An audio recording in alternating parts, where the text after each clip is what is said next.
Under the parts of speech, we have done noun, pronoun, adjective, then verb, adverb, and preposition. Having done 6 parts of speech, we come to the last 2, and that is conjunction and interjection. Each of these parts of speech are very important.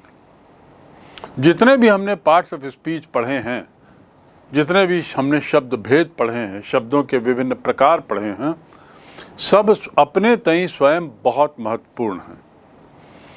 Preposition जो है वो आपकी vocabulary को, आपके शब्द भंडार को या आपकी अंग्रेजी को बहुत अच्छा कर सकता है।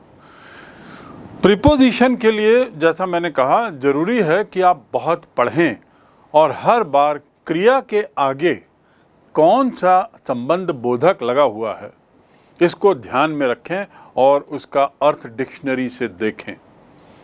ज़रूरी नहीं है कि जो क्रिया लिखी है वही अर्थ आए, क्योंकि क्रिया के बाद प्रीपोजिशन जुड़ता है तो उसके अर्थ बदल जाते हैं, उस क्रिया का ही अर्थ बदल जाता है। So we have done preposition also, and now we come to the next one, that is conjunction. Very simple topic, very simple chapter topic, that is conjunction मतलब समुच्चय बोधक, जो जोड़ता है, समुच्चय बोधक। God made the country and man made the town. God made the country and man made the town. And जो जोड़ता, our board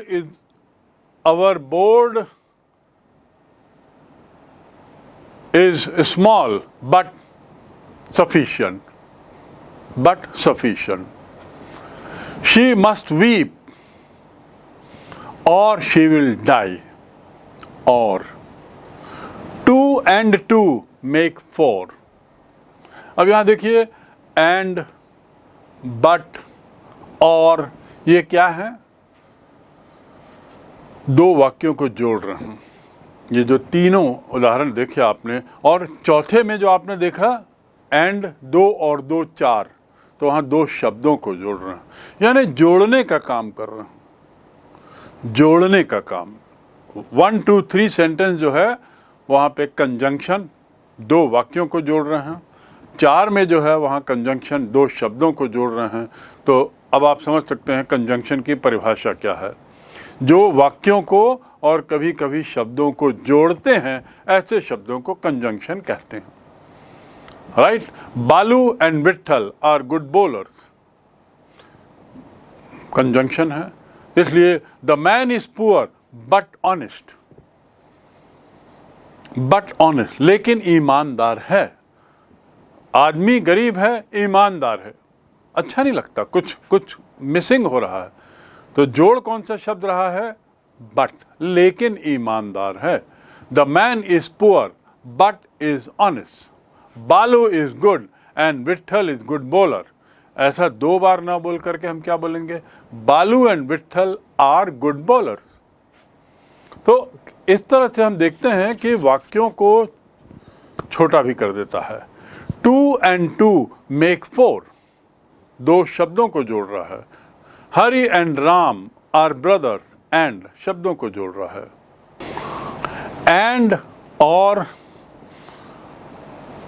वाक्यों को जोड़ना, शब्दों को जोड़ना। कई बार हमको कुछ दूसरे शब्दों का उपयोग करना पड़ता है कंजंक्शन के। उदाहरण के लिए, this is the house that I was talking about.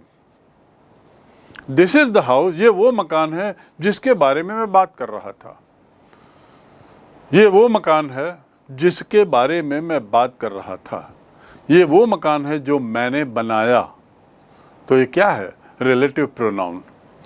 This is the place where he was murdered, ये वो जगह है जहाँ उसकी हत्या हुई। सो समुच्चय बोधक को रिलेटिव प्रोनाउन या रिलेटिव एडवर्ब या प्रीपोजिशन से अलग करके थोड़ा पहचानना चाहिए, क्योंकि ये भी जोड़ने वाले शब्द हैं। मैं फिर से दोहरा दूं, समुच्चय बोधक शब्दों को ध्यान से देखिए। इसमें रिलेटिव प्रोनाउन को, रिलेटिव एडवर्ब को और ऐसी प्रीपोजिशन कई बार लगता है ये हैं, लेकिन थोड़ा सा ध्यान से देखें तो समझ में आएगा कि ये वे नहीं है बल्कि जोड़ रहे हैं। That is the house that I built. इसमें दैट क्या है? दो वाक्यों को जोड़ रहा है। This is the place where he died. Where दो वाक्यों को जोड़ रहा है। या where he was murdered, where he died. Take this and give that. Take this and give that, ये लो और वो दो। और ये क्या हो गया? समुच्चय, कंजंक्शन। एक चीज यहां ध्यान आप जरूर दीजिए, must take a note of it, और यह है कि संबंधवाचक सर्वनाम या रिलेटिव प्रोनाउन और संबंधवाचक क्रिया विशेषण रिलेटिव एडवर्ब, ये एडवर्ब हैं और सर्वनाम भी हैं, एडवर्ब हैं और प्रोनाउन भी हैं, और उसके अलावा जोड़ने का भी काम करते हैं जब जरूरत पड़ती है। तो ऊपर के जो तीनों वाक्य थे उसमें आपने देख लिया that they are used as समुच्चय बोधक ऑल्सो। लेकिन समुच्चय बोधक जो शब्द हैं वो केवल जोड़ते हैं और कोई काम नहीं करते। समुच्चय बोधक शब्द जो हैं, कंजंक्शन वर्ड्स, वो केवल जोड़ने का काम करते हैं, यही एक काम करते हैं। जबकि सर्वनाम, संबंधवाचक सर्वनाम या संबंधवाचक क्रिया विशेषण जोड़ते भी हैं और कुछ और काम भी करते हैं। तो ये दोनों अंतर आपको ख्याल रखना पड़ेगा कि संबंधवाचक शब्द या समुच्चय बोधक केवल जोड़ते हैं और कोई कार्य नहीं करते। प्रीपोजिशन भी दो शब्दों को जोड़ता है पर वो कुछ और भी करता है। प्रीपोजिशन दो शब्दों को जोड़ता है पर वो कुछ और भी करता है। कई बार तो संज्ञा सर्वनाम कुछ और क्या करता है, संज्ञा या सर्वनाम को स्पष्ट करता है।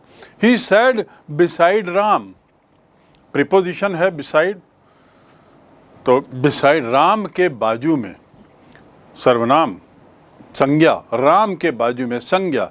He said beside Ram. He stood behind me, मेरे पीछे।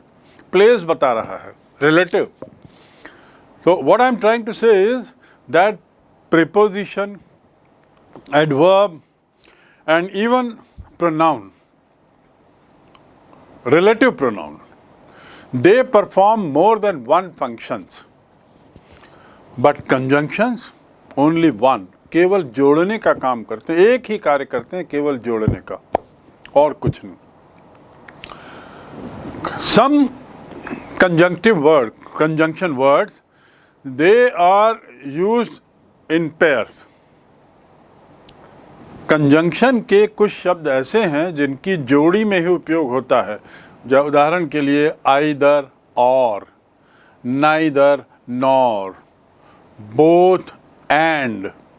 अब जैसे आइदर और को कैसे, आइदर राम विल गो और श्याम विल गो, या तो राम जाएगा या श्याम जाएगा, या तो। Neither Ram will go nor Shyam will go, ना तो राम जाएगा ना श्याम जाएगा। तो आप आइदर और नाइदर नॉर में अंतर पहले समझ जाइए। आइदर इट विल रेन और इट विल गेट डार्क, या तो पानी गिरेगा या बहुत अंधेरा हो जाएगा। और मैं कह रहा हूं, कल्पना करिए, neither it will rain nor it will get dark, ना पानी गिरेगा और ना ही अंधेरा होगा। Neither Shyam nor Mohan will should come to me, ना राम और ना ही श्याम मेरे पास आए। Neither Ram nor Shyam. Either Ram और Shyam should come to me.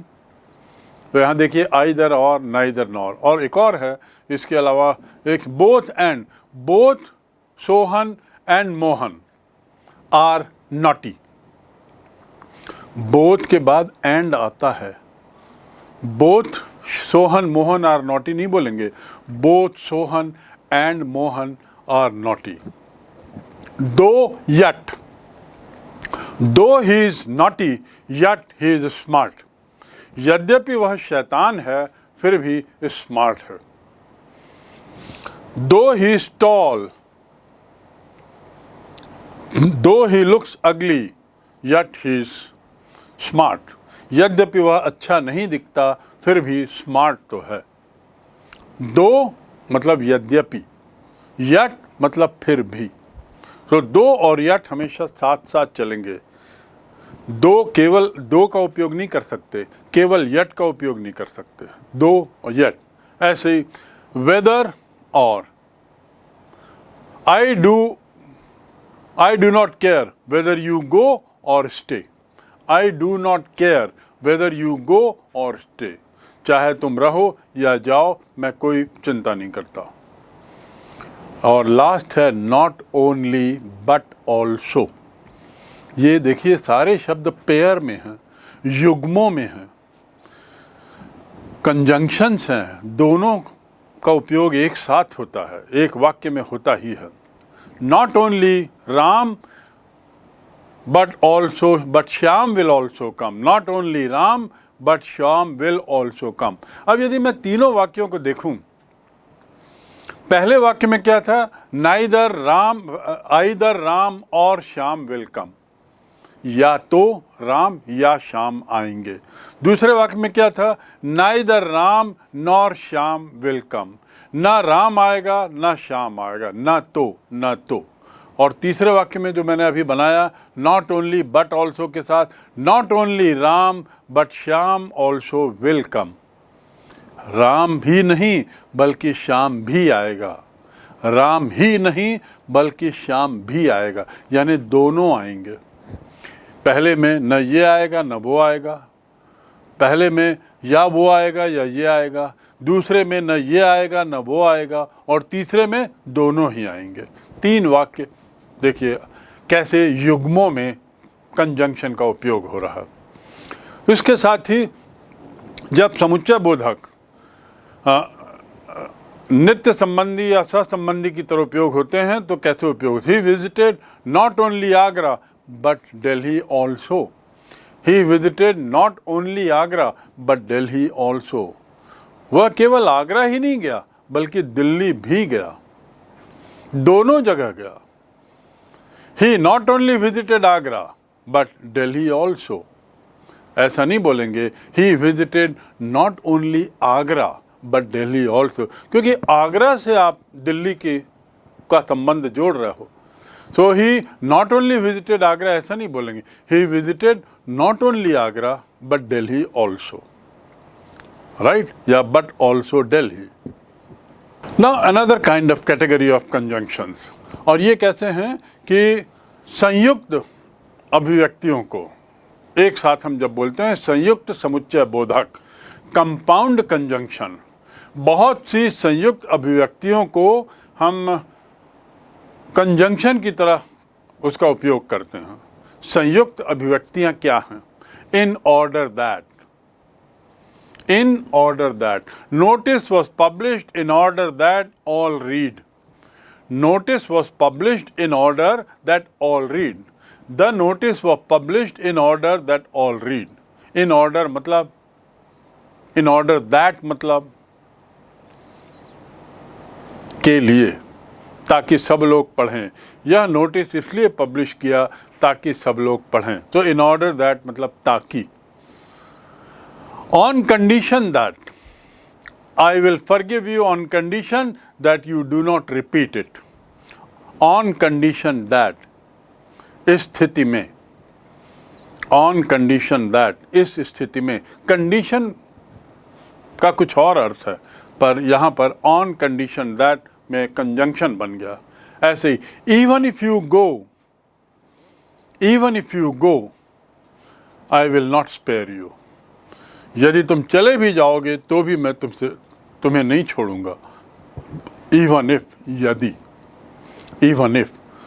So that I will get up early morning so that I catch the train.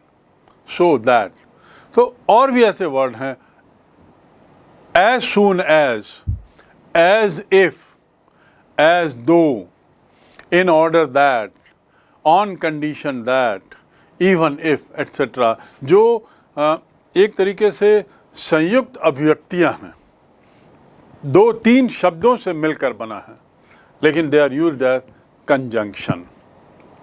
Now let's come to classes of conjunction. Conjunction के कितने टाइप होते हैं, जैसा कि हम देखेंगे। समुच्चय बोधक 2 वर्गों में, एक कोऑर्डिनेटिंग और दूसरा है subordinating. Coordinating conjunction and subordinating conjunction. Birds fly and fish swim. इस वाक्य में 2 स्वतंत्र कथन अलग अलग, बर्ड्स फ्लाई और दूसरा वाक्य क्या है, फिश स्विम। इसमें 2 अलग अलग वाक्य हैं, अतः समान कोटि के वाक्य हैं, तो इसको हम क्या बोलेंगे, कोऑर्डिनेटिंग, समान। यहाँ कोऑर्डिनेटिंग का अर्थ है ऑफ इक्वल रैंक, एक जैसा। Bird fly and that swims,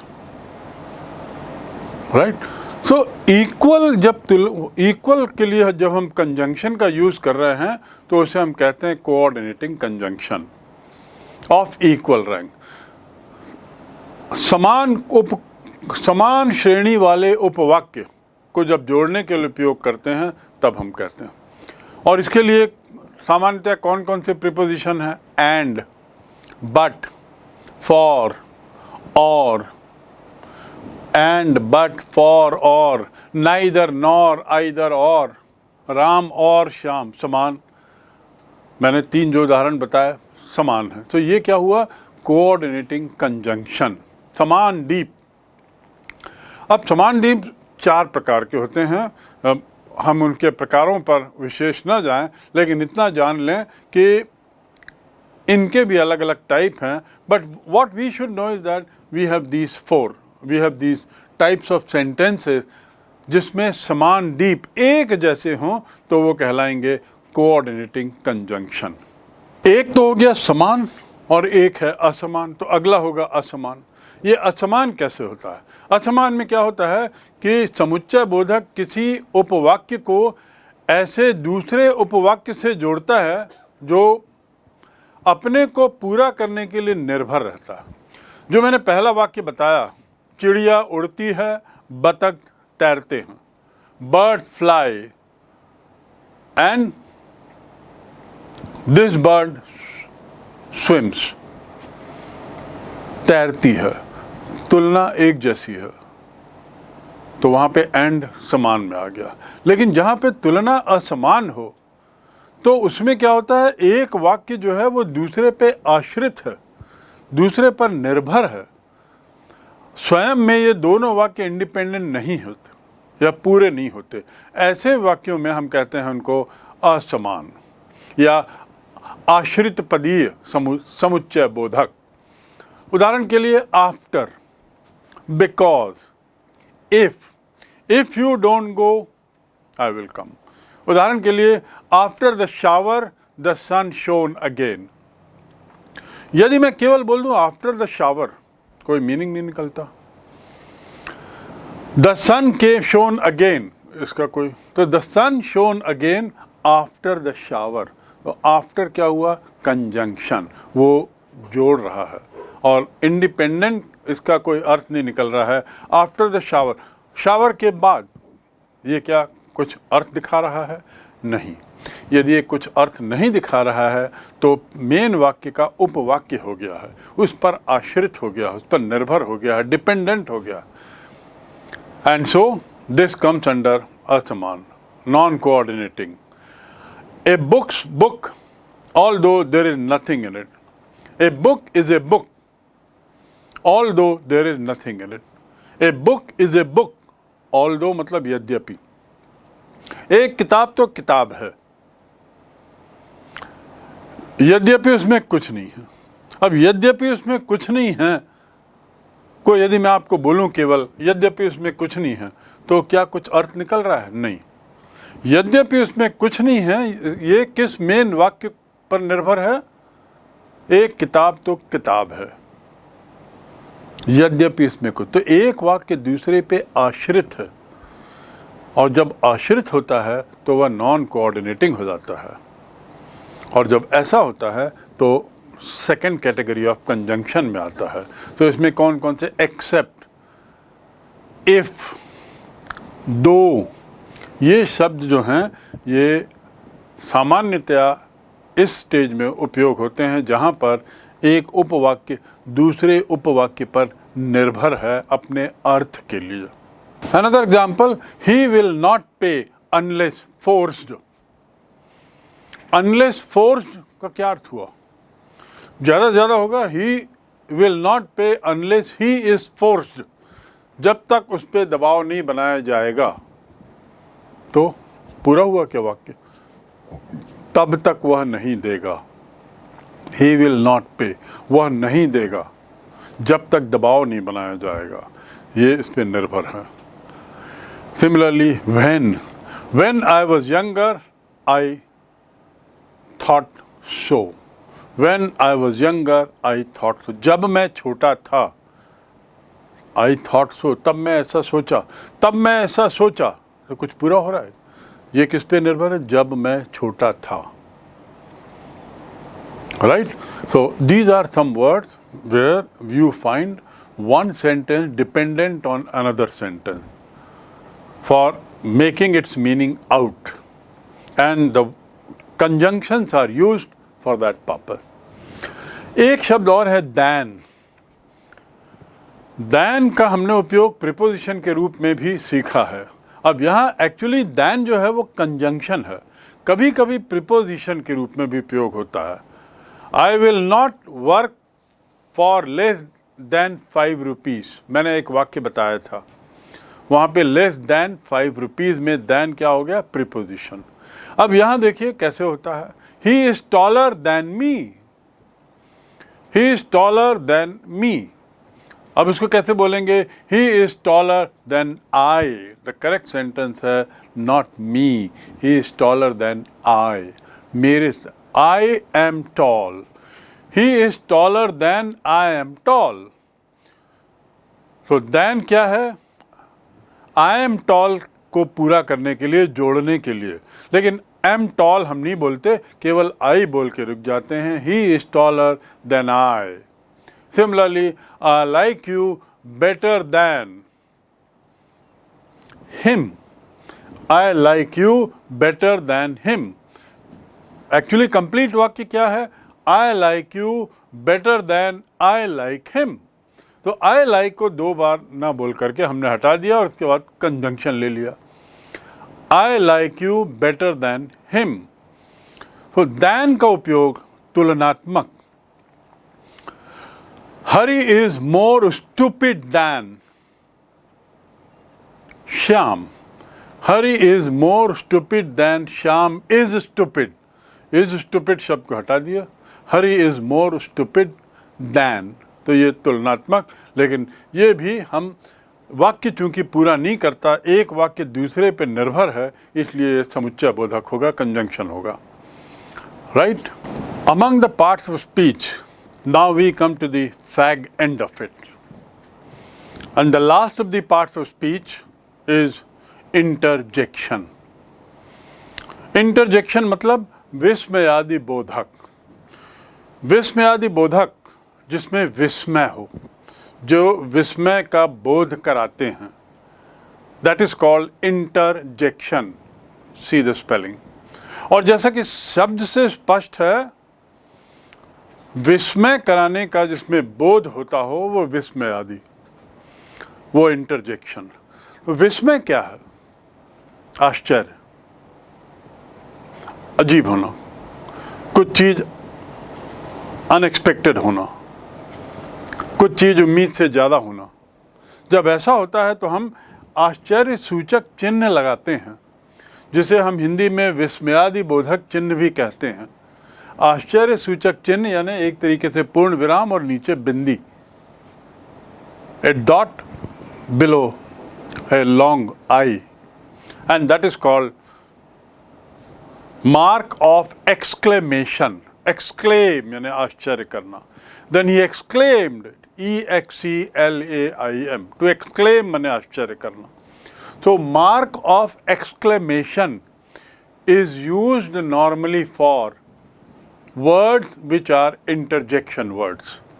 विस्मयादि बोधक चिन्ह का उपयोग विस्मयादि बोधक शब्दों के उपयोग के बाद होता है और एक तरीके से सामान्यतः आखिरी में होता है। There are very few words, but let's see few sentences. Hello, what are you doing? Hello, what are you doing there? तो हेलो के बाद विस्मयादि सूचक चिन्ह hello. Similarly, alas, he is dead. Oh my God, he is dead. Oh my God. Alas, oof, he is dead.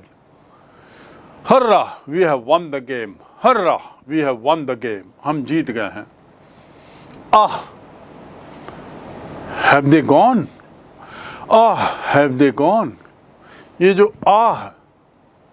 ये जो hello, alas, hurrah या ओह, it's a big relief, बहुत आराम मिला।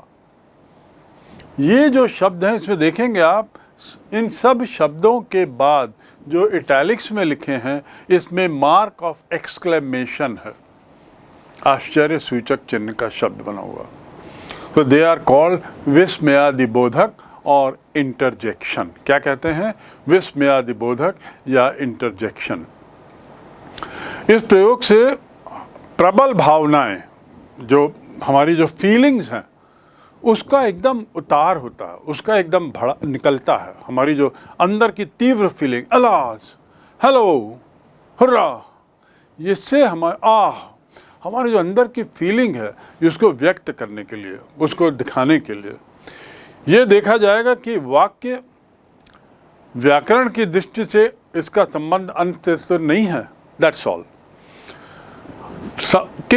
तो यदि हम देखें कि ये जो आश्चर्य सूचक शब्द हैं या विस्मयादि बोधक शब्द, ये या तो जॉय को बताते हैं, प्रसन्नता के लिए, या ग्रीफ को बताते हैं, दुख के लिए।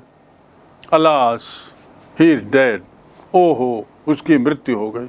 या सरप्राइज बताते हैं, आश्चर्य बताने के लिए। आश्चर्य बताने के लिए कैसे? व्हाट, क्या, what are you saying, what, he is gone. ऐसी अप्रूवल के लिए, स्वीकृति के लिए। स्वीकृति के लिए कैसे? ब्रावो, BRAVO, ब्रावो, स्वीकृति के लिए। तो हम केवल ये interjection is a very small topic, and with this it gets over.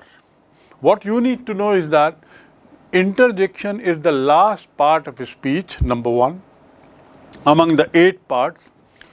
Secondly, interjection is something like exclamation, विस्मयादि बोधक होता है। विस्मय किस तरह का विस्मय? चाहे वो प्रसन्नता का हो, चाहे वो ग्रीफ का हो, चाहे वो सरप्राइज से संबंध हो उसका, चाहे अप्रूवल हो। और विस्मय मतलब आश्चर्य भी होता है, कुछ चीज़ अजीब हो जाना होता है। और उसके लिए जो अंग्रेजी में जो शब्द हैं सामान्यतः हेलो, अलास, हुर्रा, ओ आदि आदि, वॉट, ये शब्द जो हैं वो विस्मयादि बोधक में आते हैं।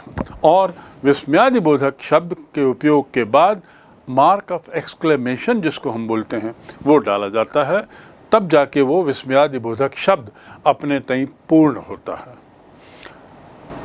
विद दिस योर ग्रामर और understanding of English grammar almost comes to an end. With interjection, starting with noun, it almost comes to an end. So far as understanding of that part of grammar is concerned, which is called the parts of speech. इसके अलावा tense भी होते हैं, clause हैं, voice हैं, ये सब आप लोगों को अलग से बताया गया है दूसरे लेसन में। लेकिन before we close, let us do something to make you understand better, in the sense कि एक ही शब्द का अलग अलग कैसे शब्द भेदों की तरफ प्रयोग होता है। One and the same word can be used for more than one part of speech. I repeat, one and the same word can be used for more than one parts of speech. One part of speech.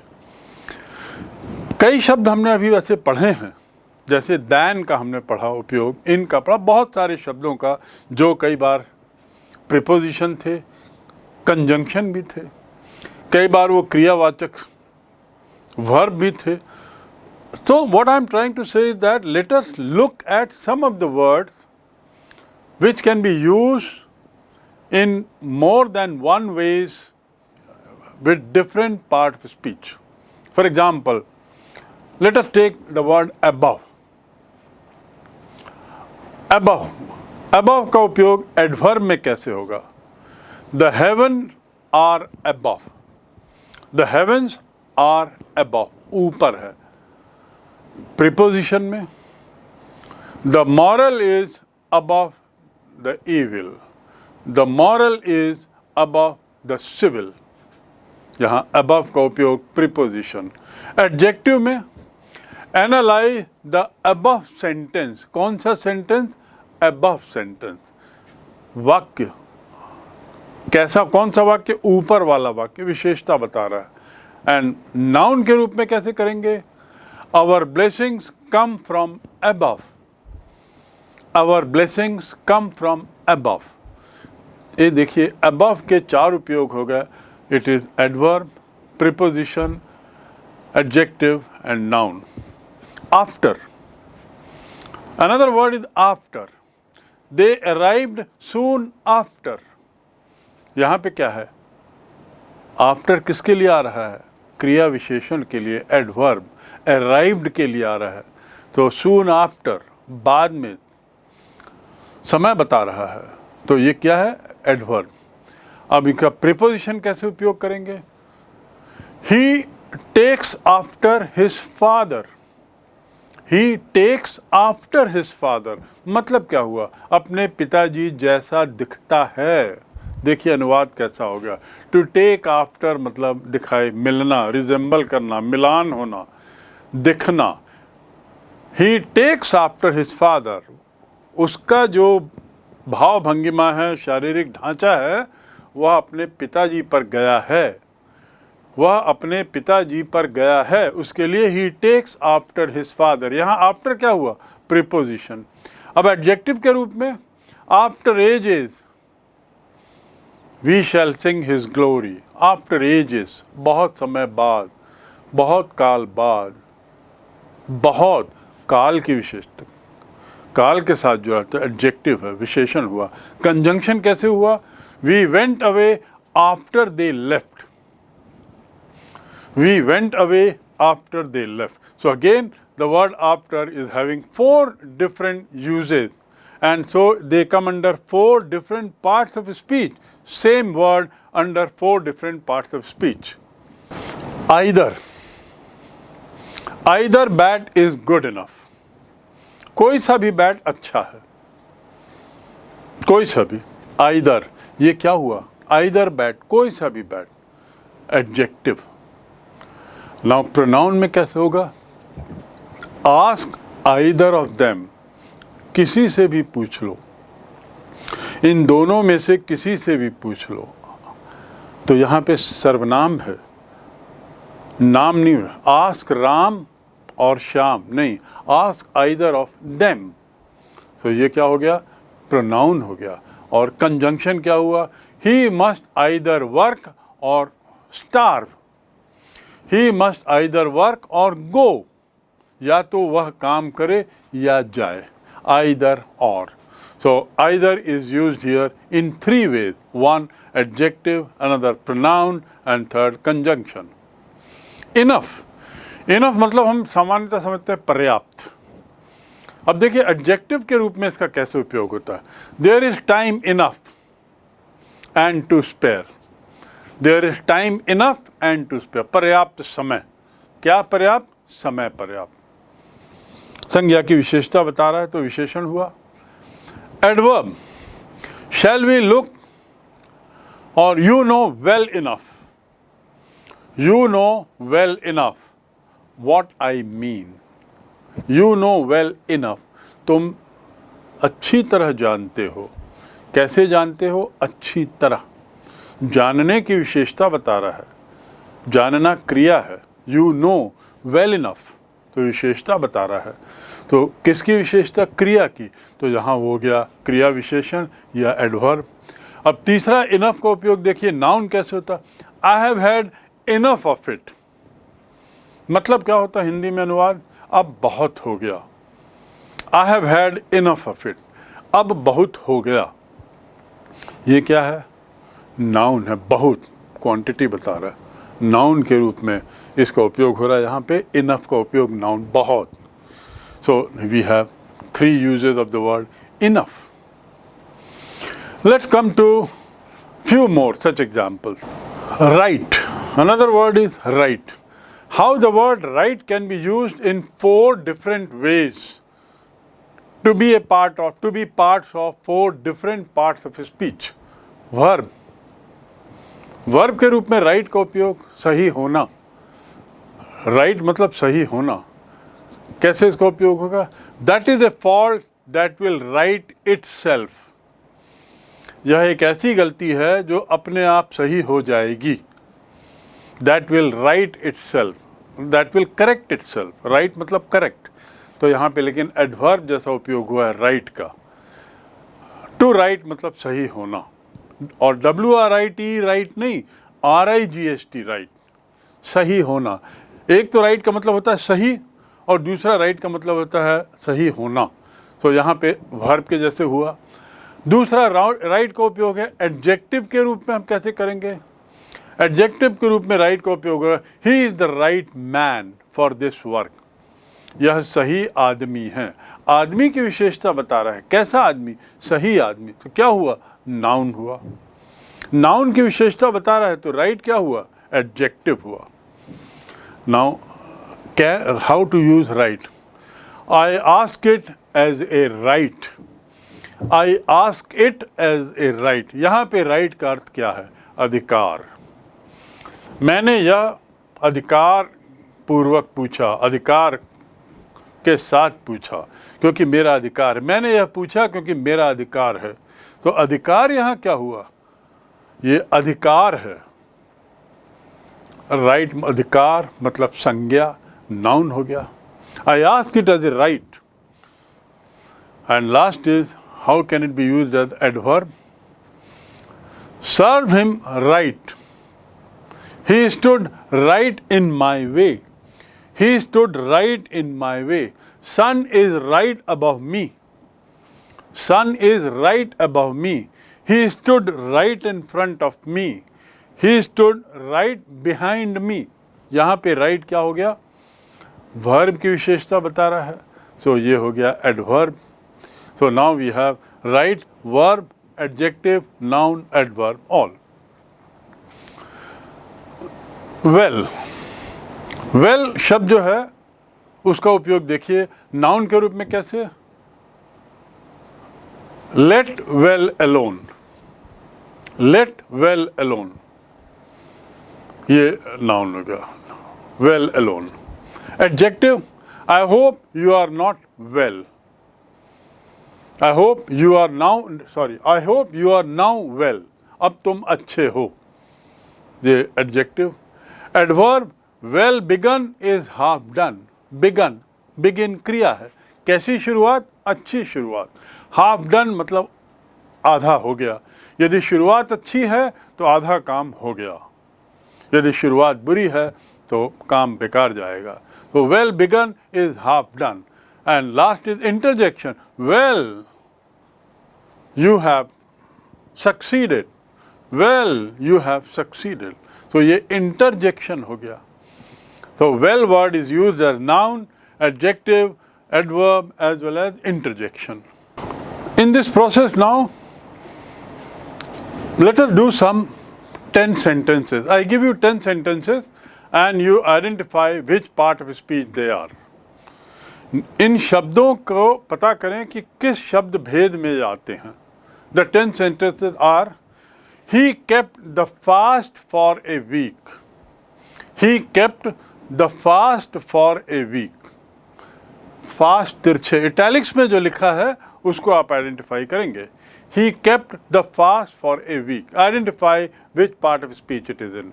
Second, Mohammedans fast in the month of Ramzan. Mohammedans fast in the month of Ramzan.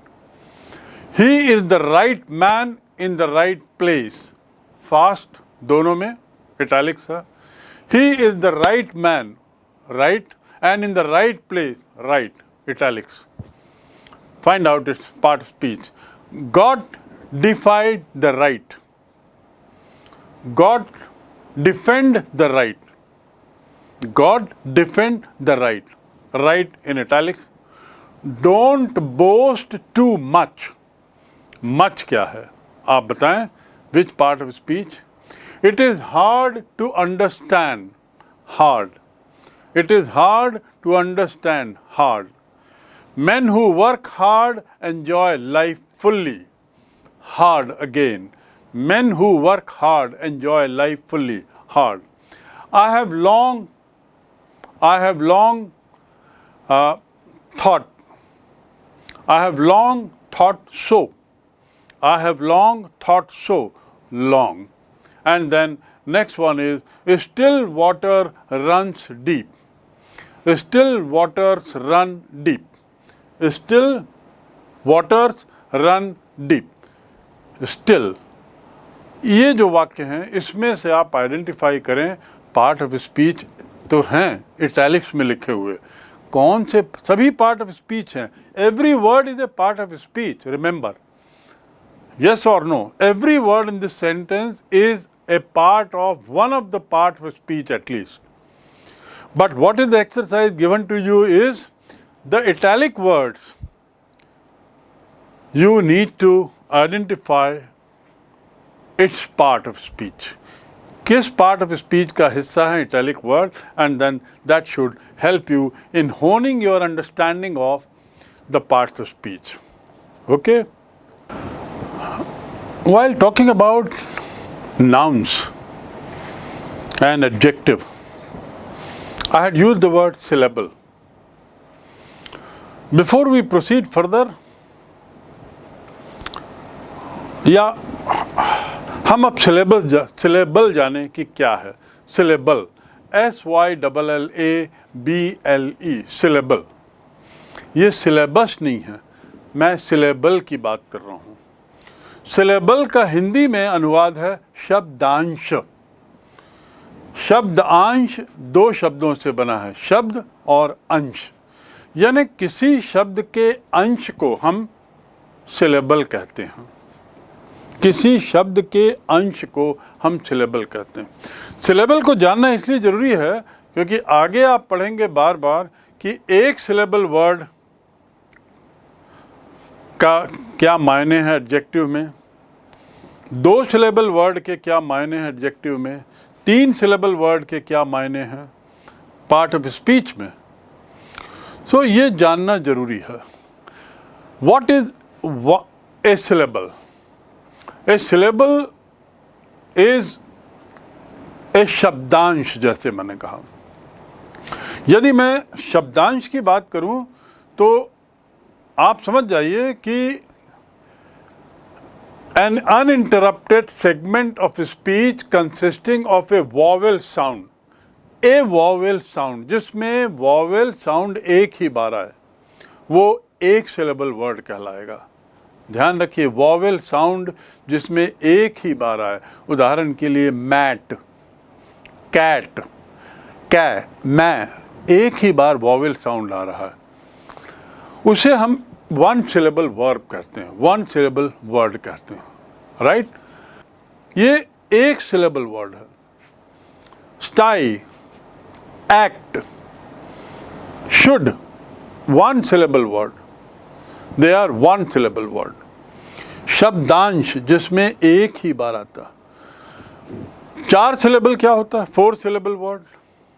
वैसे तो अंग्रेजी में 6 type के syllable हैं. Syllable are of 6 types, but we don't have to go into much details. हमको केवल इतना ख्याल रखना है कि syllable की बात करें तो सिलेबल का संबंध वॉवेल से है। सिलेबल शब्दांश है पहली बात, और उसका संबंध वॉवेल से है। जब वॉवेल का उच्चारण एक बार है तो एक सिलेबल, दो बार है किसी एक शब्द में तो दो सिलेबल, तीन बार है किसी एक शब्द में तो तीन सिलेबल, चार बार है किसी एक शब्द में तो चार सिलेबल। चार बार क्या? चार बार वॉवेल का उच्चारण उसमें आ रहा हो तो। उदाहरण के लिए, चार बार वॉवेल का उच्चारण किस में होता है? आपको लग रहा होगा कि ऐसा भी होता है क्या कि कोई शब्द में चार बार हो? बहुत होता है। एबिलिटी, ABILITY, चार बार हो रहा है। एबिलिटी, एबिलिटी चार बार, एबिलिटी चार बार बोला गया। डेफिनिशन चार बार बोला गया। डेमोक्रेसी चार बार इसमें वॉवेल आ रहा है। एकोमोडेट चार बार आ रहा है। एकोमोडेट चार बार आ रहा है। Delegation 4 times. Diagnosis 4 times. So these are 4 syllable words. अब आप समझ गए सिलेबल क्या होता है। सिलेबल शब्दांश जिसमें एक वॉवेल हो तो एक सिलेबल, और उस वॉवेल का उच्चारण एक बार हो। एक वॉवेल हो ही नहीं, एक वॉवेल से उच्चारण एक ही बार आए, उस शब्द का उच्चारण एक ही बार हो। वॉवेल का उसमें वॉवेल साउंड जो है, वॉवेल साउंड वो एक ही बार आए। जैसे मैंने बताया, एबिलिटी, डेफिनिशन, डेमोक्रेसी। जब सिलेबल की बात होती है तो शब्दांश तो है ही, इसके अलावा हम कह सकते हैं छोटी इकाई। छोटी इकाई से मेरा तात्पर्य है एक वॉवेल पर आके, एक वॉवेल के उच्चारण पर आकर शब्द खत्म हो जाता। जैसे डेफिनिशन में डे खत्म, फी नी शन, शन देखिए एक साथ बोला गया, श अज उसमें आया।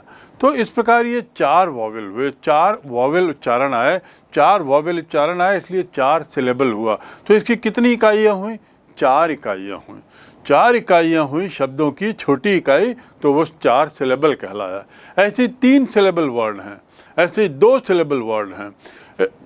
यदि मैं सिलेबल की परिभाषा की बात करूं तो a syllable is a single unknown, a syllable is a single unbroken sound of a spoken word. फिर से देख लीजिए, ये बोल्ड में लिखा हुआ है, a syllable is a single, a syllable, यदि एक सिलेबल की बात कर रहे हैं तो a syllable is a single unbroken sound of a spoken word. Return भी हो सकता है, बट उच्चारण से स्पष्ट होता है कि वो एक का है कि दो का। तो I define again, A syllable is a single unbroken sound of a spoken word. Syllables जो हैं, they usually contain a vowel and accompany consonant, और कॉन्सोनेंट के साथ जुड़े रहते हैं। The number of times you here A vowel in a word is equal to the number of syllables.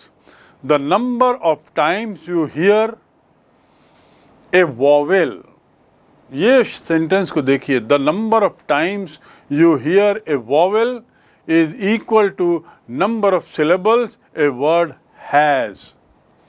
जितनी बार आप वॉवेल की आवाज़ सुनेंगे एक शब्द में, उस शब्द में उतने सिलेबल हैं। जितनी बार एक वॉवेल की आवाज़ सुनेंगे, वॉवेल क्या हैं? ए, ई, आई, ओ और यू, ये 5 वॉवेल होते हैं अंग्रेजी में, और बाकी सारे अक्षर कॉन्सोनेंट कहलाते हैं। तो यदि इन 5 आवाज़ों में से कोई सी भी आवाज़ आप 5 बार सुनते हैं किसी वाक्य में, किसी शब्द में, तो वो 5 सिलेबल का शब्द है। यदि इन 5 वॉवेल्स में से कोई सी भी आवाज़, वॉवेल की आवाज़ आप एक बार सुनते हैं तो 1 सिलेबल, 2 बार सुनते हैं तो 2 सिलेबल, 3 बार सुनते हैं तो 3 syllable, etcetera. So we can define it again. Syllables, a syllable is a single unbroken sound. 2 syllable is a double unbroken sound. 3 syllable is a triple unbroken sound, etc., etc. 5 syllable word is a 5 times unbroken sound of a spoken word. 5 बार वो अलग अलग sound आता है, 5 syllable में 5 बार break होता है, लेकिन हर बार unbroken एक एक रहता। Am I clear?